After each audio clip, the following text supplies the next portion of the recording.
थी रानी। क्योंकि राजा की मौत एक हादसे में हो गई थी, रानी को ही राज्य संभालना पड़ रहा था। रानी का नाम था रानी रश्मिवती। रानी ईमानदार थी और प्रजा की सेवा में लगी रहती थी। एक दिन उसके दरबार में 3 नौजवान आए, रमेश, सुरेश और दिनेश। कहो, क्या सहायता कर सकती हूँ मैं तुम्हारी?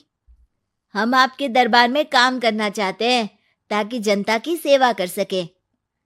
लेकिन अभी तो तुम्हारी उम्र बहुत छोटी है। तुम लोगों को तो अभी अपनी पढ़ाई पर ध्यान देना चाहिए। हमारा मन पढ़ाई में नहीं लगता। माता पिता को लगता है कि हम किसी के लायक नहीं है और हम साबित करना चाहते हैं कि हम लायक हैं। उत्साह बहुत अच्छा है, मगर अभी उम्र कच्ची है तुम लोगों की। अरे उम्र से क्या होता है रानी जी? शास्त्रों में लिखा है कभी किसी के ज्ञान को उसकी उम्र के आधार पर नहीं देखना चाहिए। बात तो सही है तुम्हारी। और अगर सच में तुम अगर ये संकल्प करके आए हो कि तुमको यहाँ काम करना है, तो पहले परीक्षा देनी पड़ेगी। 3 परीक्षा, एक शारीरिक परीक्षा, एक बुद्धि की परीक्षा और एक देशभक्ति की परीक्षा। और ये क्या है? वो मंत्री महोदय तुम्हें समझा देंगे। हमारे पास समय नहीं है।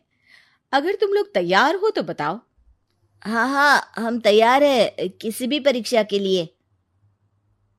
मैं भी तैयार हूँ कुछ भी कर गुजरने के लिए। तो ठीक है मंत्री जी, आप इन तीनों की परीक्षा कल से ही शुरू कर दीजिए।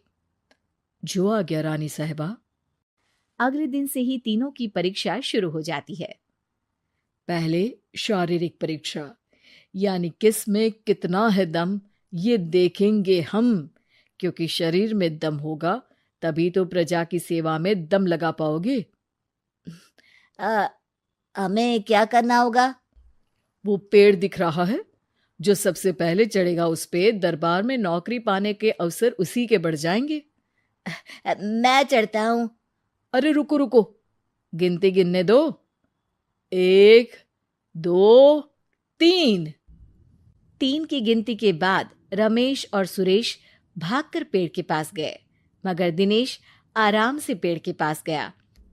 जैसे ही रमेश और सुरेश आधे पेड़ तक चढ़ गए, दिनेश ने उन दोनों की टांग पकड़ के उन्हें नीचे गिरा दिया और खुद पेड़ पर चढ़ गया।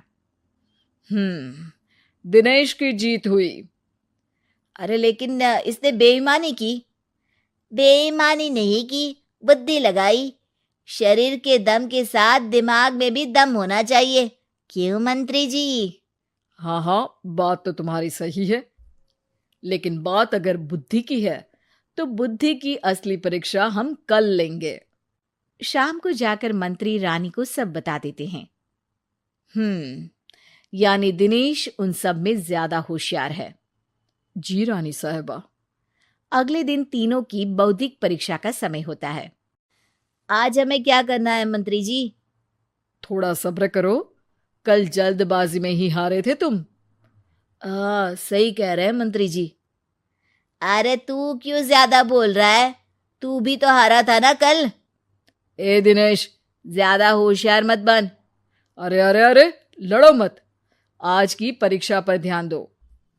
आज की बौद्धिक परीक्षा में ये कुछ बोरे हैं, कुछ में नमक है और कुछ में रुई। जिसको जो ले जाना है उठा लो। देखते हैं कि कौन जल्दी से कोई भी एक बोरा नदी के उस पार लेकर जाता है। समय शुरू होता है अब। तीनों बोरों की तरफ बढ़ते हैं। सुरेश, नमक की बोरी भारी है, ले जाने में मुश्किल होगी। हाँ हाँ, सही कह रहा है, रुई हल्की है, हम दोनों रुई लेकर चलते हैं। अरे भाई, मैं तो नमक लेकर जाऊंगा। रमेश और सुरेश ये सोचकर हंसते हैं कि आज तो दिनेश हार ही जाएगा। दौड़ शुरू होती है। 1, 2, 3। तीनों नदी की तरफ भागते हैं। रुई में वजन कम होने के कारण रमेश और सुरेश आगे निकल जाते हैं और दिनेश थोड़ा पीछे। पर जैसे ही वो सब नदी में जाते हैं, दिनेश की बोरी का नमक गलने लगता है और वजन कम हो जाता है, जबकि रमेश और सुरेश की रुई में पानी भर जाता है और बोरी का वजन बढ़ जाता है। अरे ये इतनी भारी क्यों हो गई रमेश? अरे मुझे क्या पता, शायद जादुई बोरी है। अरे लगता है कि हम बेवकूफ बन गए। बने नहीं हो, तुम हो ही बेवकूफ। इतना तो पता होना चाहिए कि पानी में नमक गल जाएगा। दिनेश का पूरा नमक गल जाता है और बोरी खाली हो जाती है। वो जल्दी से रेस पूरी कर लेता है। इस परीक्षा के विजेता भी दिनेश ही हैं। उसने दिमाग लगाकर दिखा दिया कि वो बौद्धिक परीक्षा में भी रमेश और सुरेश से आगे है। अब कल तुम्हारी देशभक्ति की परीक्षा होगी, जो स्वयं रानी मां लेंगी। रात को फिर मंत्री रानी के पास जाकर बता देते हैं कि आज की परीक्षा में कैसे दिनेश ने अक्लमंदी दिखाई और बौद्धिक परीक्षा में भी उसी की जीत हुई। अरे वाह, दिनेश तो हमारे बहुत काम आ सकता है। हम उत्साहित हैं कल की परीक्षा के लिए। वो तो ठीक है रानी साहिबा, लेकिन हमने सुना है कि पड़ोसी राज्य का राजा आकाशदीप हमारे राज्य की सीमा में घुसपैठ कर रहा है। ये तो चिंता की बात है। हमें जल्द ही कुछ करना चाहिए। अगले दिन रमेश, सुरेश और दिनेश अपनी आखिरी देशभक्ति की परीक्षा के लिए दरबार में आते हैं। प्रणाम रानी साहिबा। नमस्कार रानी जी। प्रणाम रानी माँ।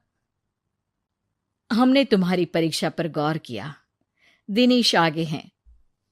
हम तुम तीनों में से किसी दो को ही दरबार में काम दे सकते हैं। किसी एक को आज जाना होगा। तो देशभक्ति की परीक्षा के लिए तैयार हो? पूरी तरह से। मैं तीनों से एक ही सवाल करूंगी। जिसका जवाब सबसे सही लगेगा उसे तो नौकरी मिल ही जाएगी। फिर दूसरे सबसे सही जवाब देने वाले को भी काम मिलेगा। आप लोगों का समय शुरू होता है अब। ज्यादा सोचने का समय नहीं होगा। जो मन में पहली बात आए उसका जवाब दे। तो सवाल यह है कि तुम इस मिट्टी के लिए क्या कर सकते हो? मैं इस मिट्टी को साफ रखूंगा। यहाँ के लोगों के भोजन की कमी को मैं पूरी करूंगा। मैं यहाँ के लोगों को गले लगा लगा के उनको खुशी दूंगा रानी माँ, और गरीबों के लिए घर बनवाऊंगा। मैं इस मिट्टी के लिए किसी की जान भी ले सकता हूँ रानी माँ। मंत्री, दिनेश को एक तलवार दो। जी रानी जी। दिनेश, पड़ोसी राज आकाशदीप की जान तुम्हारे हाथ में है। जाओ, अपना काम पूरा करो। आज रात को तुम उस पर हमला करोगे जब वो सो रहा होगा। दिनेश वहां से चला जाता है। रानी मां, ये आपने क्या किया? अभी किया नहीं है मंत्री जी। आप आकाशदीप को संदेशा भिजवाओ कि पड़ोसी देश का एक कातिल रात को उन पे हमला करेगा और दिनेश को पकड़वा दो। अरे, ये आप क्या कह रही हैं? और क्यों कर रही हैं आप ऐसा? राजा को लगेगा कि हमने उसकी मदद की, उसकी जान बचाकर। वो हमारे राज्य का पीछा छोड़ देगा और हमारा एहसानमंद हो जाएगा। और दिनेश का क्या होगा? इस राज्य को दिनेश जैसे शातिर और लड़ाकू लोगों से ज्यादा जरूरत है, ऐसे लोगों की जो लोगों को खाना खिलाने की और खुश करने की बात करे। और ये गुण सुरेश और रमेश में है। इन्हें नौकरी दे दो। दिनेश बहुत चतुराई से नौकरी हड़पना चाहता था, जिसके लिए उसने रमेश और सुरेश जैसे दोस्तों का भी नुकसान किया। पर रानी ज्यादा चतुर निकली। उसने एक तीर से दो निशाने लगाए। दिनेश जैसे खूंखार युवक को राज्य से बाहर करवा दिया और पड़ोसी राजा आकाशदीप को अपना एहसानमंद कर लिया। पूरा दरबार रानी की जय जयकार कर रहा था।